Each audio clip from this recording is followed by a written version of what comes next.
Here's how to make a high protein brownie. Start by combining all dry ingredients into a big bowl and mix. This is 40 grams of oat flour, and to make this I just blend oats. 60 grams of protein powder, and for a more dense brownie I use a Whey Casein blend. And for this one I'm using PES Science, but whey protein works too. 50 grams of cocoa powder, 10 grams of Stevia, or your favorite 0-calorie sweetener, and 40 grams of peanut butter powder.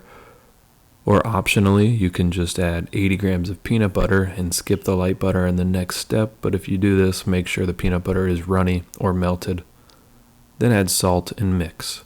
Then add all the wet ingredients into a bowl and mix. This includes 245 grams of pumpkin puree, then 28 grams of light butter, and I softened that in the microwave, followed up by 45 grams of sugar-free maple syrup, and lastly 2 eggs. And then you'll want to mix all this until it's well combined. And grab a brownie pan, and that's 8 by 8 or 9 by 9 inches, and then line with parchment paper. Spray the parchment paper with non-stick spray just so it's easy cleanup. Then pour the brownie mixture into the pan. Then add 15 grams of chocolate chips to the top and bake in the oven at 375 degrees Fahrenheit for 30 to 35 minutes or until set. And if you like a fudgy, softer brownie, you'll insert a toothpick or butter knife into the center, and you want the inside to have a little bit of brownie still on the utensil.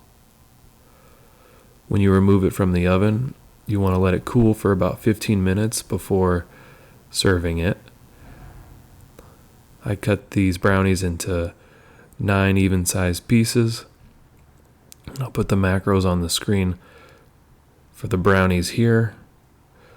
For the entire pan, it's 1,140 calories and 96 grams of protein.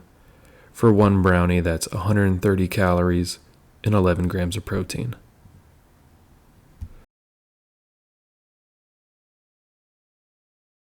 And depending on the cook time, you can make it more fudgy or more firm. I prefer my brownies a little more fudgy. So the shorter time you cook it in the oven, the more fudgy and soft it'll be. The longer you cook it, the more firm it'll be. You can store it in the fridge or on the counter.